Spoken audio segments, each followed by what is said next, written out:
నమస్తే అండి అందరికీ. నేను మీ Madhavi Krishna. Welcome to my channel Madhavi Krishna's Navarasa Kathamalika Telugu audio stories. ఓయ్ పిల్ల నీ గొప్పేంటి 4వ భాగం. ముందుగా టాస్ గెలిచిన ఈ ఊరి private school team captain Vinod బౌలింగ్ని ఎంచుకున్నాడు. దాన్ని బట్టే ప్రత్యర్థి టీం అయిన ప్రభుత్వ పాఠశాల విద్యార్థులని తక్కువ అంచనా వేశారని అర్థమవుతూనే ఉంది. కెప్టెన్ నిర్ణయం మీద టీం గెలుపు ఆధారపడి ఉంటుందని ఆశిద్దాం. గోపి ఉత్సాహంగా కామెంటరీ మొదలు పెడుతూనే నర్మగర్భంగా వినోద్ నిర్ణయాన్ని ఎత్తిపడిచాడు. వింటున్న వినోద్కి ఒళ్ళు మండింది. మ్యాచ్ ప్రారంభమైంది. సైదులు వేసిన బాల్ని రామాచారి డిఫెన్స్ ఆడాడు. ఆ ఓవర్లో పెద్దగా పరుగులు రాలేదు. బ్యాటింగ్ చేస్తున్న టీం కొంచెం జాగ్రత్తగా ఆడడాన్ని బట్టి వాళ్ళు గెలుపు మీద దృష్టి పెట్టారని అర్థమవుతోంది అన్నాడు గోపి. సరిగ్గా అప్పుడు కొట్టాడు రామాచారితో పాటుగా అటువైపు ఆడుతున్న సతీష్ అనే కుర్రాడు. అందరూ గొల్లున అరిచారు. ఈ 15 ఓవర్ల మ్యాచ్లో ఎవరు ఎంత కొట్టగలరో చూడాలి. స్కోర్ని వేగంగా పెంచగలిగితేనే విజయం అన్నాడు గోపి. నిజమే అనుకున్నారందరూ. అది వినోద్కి మరింత కోపం తెప్పించింది.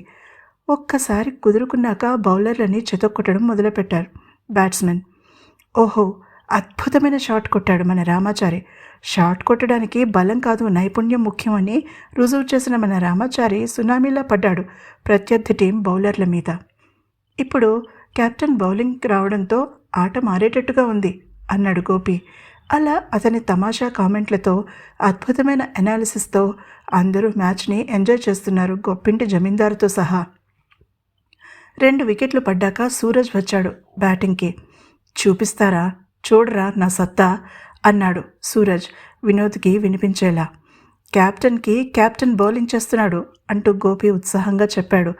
వినోద్ మొదటి బాల్నే సిక్సర్ కొట్టాడు. సూరజ్ మొహం ఎర్రగా కందిపోయింది వినోద్ది. అద్భుతమైన షాట్తో అందరినీ అలరించాడు మన సూరజ్. వెంటనే సర్దుకున్నాడు గోపి. ఒకవైపుగా కూర్చున్న గ్రామస్తులందరూ గొల్లున అరిచారు ఆనందంగా. వాళ్ళకి ఎదురుగా కూర్చున్న గొప్పింటి వాళ్ళు సీరియస్గా పెట్టుకున్నారు మొహాలు. సూరజ్ వచ్చాక గేమ్ వేగాన్ని పుంజుకుంది. అలానే గోపిలో ఉత్సాహం పెరిగింది. మ్యాచ్ పూర్తయ్యే టైంకి సూరజ్ టీం 100 పరుగులు చేసింది. తర్వాత ఒక అరగంట బ్రేక్ ఇచ్చారు. ఆ గ్రౌండ్ చుట్టూ రకరకాల బళ్ళవాళ్ళు ఉన్నారు. అది ఒక తిరునాళ్ళలా ఉంది. ఒక మోస్తరుగా ఉన్న ఆ పల్లెటూళ్ళలో జాతర తప్ప వేరే పెద్ద ఉత్సవాలేం జరగవు. ప్రతి దసరాకి జరిగే అమ్మవారి జాతర, కృష్ణాష్టమికి ఉట్టి కొట్టే పండగ అంతే. దసరాకి ఇంకా చాలా టైం ఉంది. కానీ ఈ ఆట వాళ్ళకి పండగలా ఉంది. ముఖ్యంగా ఐస్ క్రీం బండి నారాయణకి, పీచు మిఠాయి బుడగలు అమ్మే సుబ్బుకి, జీళ్లు అమ్మే నారమ్మకి పండగే పండగ. ఒక పక్కగా గోలీ సోడా కొట్టే ఏసోబు తాత కూడా ఉన్నాడు. పదవే హరి, గోలీ సోడా తాగుదాం అంది శిరీష లేచి నిలబడుతూ. నాన్న ఒప్పుకోరక్కడికి వెళ్ళడానికి అంది గాభరాగా హరిణి. ఉండు చెప్తా అంది మెల్లగా తమకి కొంత దూరంలో కూర్చున్న జమీందారు దగ్గరికే నడుస్తూ. హరిణి చిన్నగా తల ఊపి అక్కడే నిలబడింది. ఆమెకి కూడా అక్కడ కబుర్లు చెప్పుకుంటున్న ఆడపిల్లలతో మాట్లాడాలని, ఆ జీళ్లు కొనుక్కుని తినాలని ఉంది. వాళ్ళు ఏదో చెప్పుకుంటూ గట్టిగా నవ్వుకుంటున్నారు. 2 నిమిషాల తర్వాత ఆమె దగ్గరికి వచ్చిన శిరీష నవ్వుతూ పద అన్నట్టుగా సైగ చేసింది. ఏం చెప్పావు నాన్నకి ఆశ్చర్యంగా అడిగింది హరిణి. వాళ్లతో పాటుగా కొద్దిగా వెనక కదిలింది మైసమ్మ. నీ డాబు దర్పం ఎలా తెలుస్తుంది వాళ్ళకి నువ్వక్కడికి వెళ్ళకపోతే అని అడిగా అంది నవ్వుతూ శిరీష. అంత చిన్న వయసులో ఆమె ఒక మనిషి సైకాలజీని బట్టి మాట్లాడగలగడం ఎంత ఆశ్చర్యపోవలసిన విషయమేమీ కాదు. చిన్నపిల్లలు పెద్దవాళ్ళని మ్యానిపులేట్ చేసినట్టుగా వేరే ఎవరూ చెయ్యలేరేమో. అమ్మని ఎలా మురిపించాలో తెలుసు, నాన్న కోపం ఎలా పోగొట్టాలో తెలుసు పిల్లలకి. అలానే శిరీషకి తన జమీందారు బాబాయిని ఎలా ఒప్పించాలో తెలుసు. నాకు సోడా వద్దు, ఐస్ క్రీం కావాలి అంది హరిణి. ఇద్దరూ ఐస్ క్రీం బండి దగ్గరికే నడిచారు. అప్పుడే గోపి గోలీ సోడా తాగడానికి వచ్చాడు. అతని పక్కనే ఉన్నాడు సూరజ్. సూరి, భలే ఆడావు అంది శిరీష దూరం నుంచే. అతను సిగ్గుతో మెలికలు తిరిగిపోయాడు. గోపి లోపల ఆశ్చర్యపోయాడు. వాళ్ళు సాధారణంగా అందరి మధ్యలో తమతో మాట్లాడరు, గొప్పింటి పిల్లలు కదా. అతను హరిణి వైపు చూశాడు. ఆమె సిగ్గుగా నవ్వింది. ఏదో చెప్పాలని అనుకుంటోందని అర్థమైంది గోపికి. అతను వాళ్ళు నిలబడిన ప్రదేశంలోకి నడిచాడు. మైసమ్మ అతన్ని దగ్గరికి వెళ్ళనివ్వలేదు. కొద్ది దూరంలోనే ఆపేసింది. అలానే మిగిలిన వాళ్ళని కూడా. అదేంటి మైసమ్మ, ఎందుకు ఆపావు?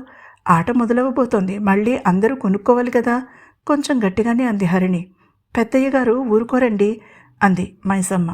నాన్నగారికి శిరీష చెప్తుందిలే, అడ్డు తప్పుకో చెప్పి అందరినీ రమ్మంది హరిణి.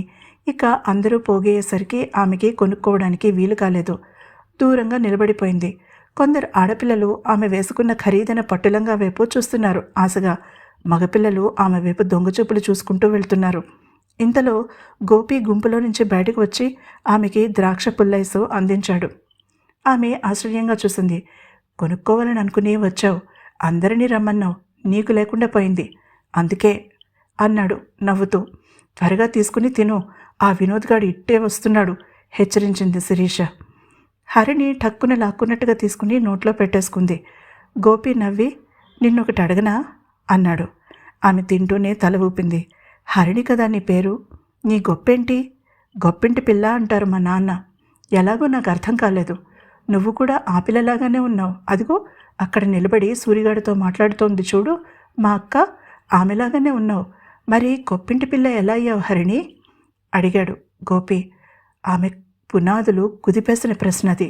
సమాధానం కోసం తనలో తను తొంగి చూసుకునేలా వేసిన ప్రశ్న అది. హరిణిలో ప్రశాంతతని హరించి వేసిన ప్రశ్న అది. గోపి మాత్రం తను అడగదలుచుకున్నది అడిగేసి ప్రశాంతంగా నిలబడ్డాడు ఆమె జవాబు కోసం. ఎంత ధైర్యంరా నీకు? వినోద్ కంఠం వినిపించగానే హరిణి బిగుసుకుపోయింది. అది గమనించాడు గోపి. అతని వైపు తిరిగాడు. దేనికి వినోద్ ధైర్యం అడిగాడు కామ్గా. అతనికి ఆవేశపడడం అలవాటు లేదు. కోపం అంత త్వరగా రాదు. అమ్మాయి గారు అనాలి కానీ పేరు పెట్టి పిలుస్తావా? వస్తూనే గోపి షర్ట్ కాలరు పట్టుకున్నాడు వినోద్. హడిలిపోయింది హరిణి. ఇప్పుడు ఈ గొడవ నాన్నకి తెలిస్తే తనని ఇలా కూడా బయటికి తిరగనివ్వడు. గోపిని ప్రశాంతంగా ఉండనివ్వడు. ఆ మధ్య అతని తండ్రిని పిలిచి నానా మాటలు అనడం తను వింది. అందుకే చప్పున పుల్లైస్ని కింద పడేసింది. వినోద్, పదిక్కడి నుంచి, నాకు ఈ ఐస్ క్రీం నచ్చలేదు చెప్పి వినోద్ని అక్కడి నుంచి లాక్కుపోయింది హరిణి. వెళ్తూ వెళ్తూ సారీ చెప్పాలని వెనక్కి తిరిగి చూసింది. గోపి కళ్ళలో అప్పుడు కనిపించింది కోపం. వినోద్ మీద కాదు, హరిణి మీద. ఆ కోపం అతని గుండెల్లో మంటగా మిగిలిపోయింది. అంత కష్టపడి ఆమె కోసం తను దాచుకున్న డబ్బులతో కొన్నాడు. నేలపాలు చేసింది.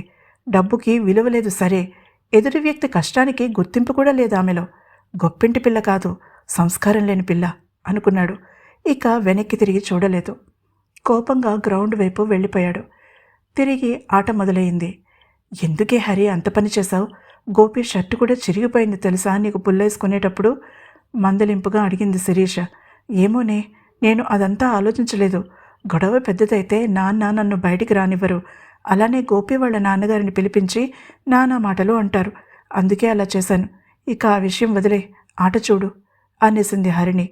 ఆమెకి గుండెదడ ఇంకా తగ్గలేదు. గోపి కళ్ళు తనని చీదరించుకున్నట్టుగా చూడడం ఆమెకి దుఃఖాన్ని తెప్పించింది. కళ్ళలో నీళ్లు తిరుగుతుంటే ఎవరూ చూడకుండా గబగబా కళ్ళు తుడిచేసుకుంది. ఈసారి గోపి తన మాటల తూటాలతో వినోద్ టీంని చీల్చి చెండాడేశాడు. వింటున్న వినోద్కి ఒళ్ళు మండిపోయింది. ఆరంభ సురత్వంలా మొదటి బాల్నే ఒక బౌండరీ కొట్టిన మన వినోద్ బాబు టీం ఓపెనర్ శర్మ రెండో బాల్కి అవుట్ కావడం అస్సలు ఊహించలేని విషయం అన్నాడు గోపి. ఓ అద్భుతం! మన సూరజ్ వేసిన బంతికి క్లీన్ బౌల్డ్ అయ్యాడు ప్రైవేట్ స్కూల్ కెప్టెన్ వినోద్. ఒక్క రన్ కూడా చేయకుండా వెనక్కి తిరగడం పాపం అతని టీంలో నిరాశను నింపింది. బాధ నటిస్తూ అన్నాడు గోపి. సూరజ్ గ్రౌండ్లో డాన్స్ చేయడం చూసి నవ్వింది శిరీష. బాగా అయింది వెధవ్కి అంది హరిణి చెవిలో. సాయంత్రం అయ్యేసరికి 80 పరుగులకే ఆల్అవుట్ అయ్యారు వినోద్ టీం. గెలిచిన ప్రభుత్వ పాఠశాల టీం కెప్టెన్ గర్వంతో జమీందారు అందించిన ట్రాఫీని అందుకుని తన స్పోర్ట్స్ మాస్టర్కి ఇచ్చాడు.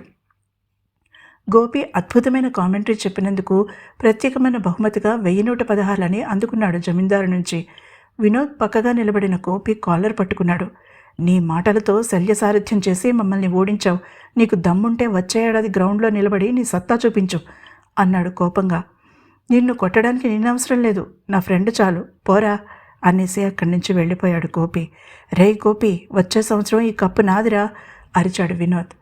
గోపి వెనక్కి తిరిగి కూడా చూడలేదు. ఇంటికి బయలుదేరాడు. ఇంటి దగ్గర అతని కోసం తండ్రి ఎదురు చూస్తూ ఉన్నాడు కోపంగా. ఎందుకు తెలుసుకోవాలంటే తర్వాతి ఎపిసోడ్ని తప్పకుండా వినండి. ఈ ఎపిసోడ్ కనుక మీకు నచ్చినట్లయితే తప్పకుండా లైక్ చేయండి. అలాగే నా ఛానల్ను సబ్స్క్రైబ్ చేసుకోండి. తర్వాతి ఎపిసోడ్ని సాయంత్రం విందురు.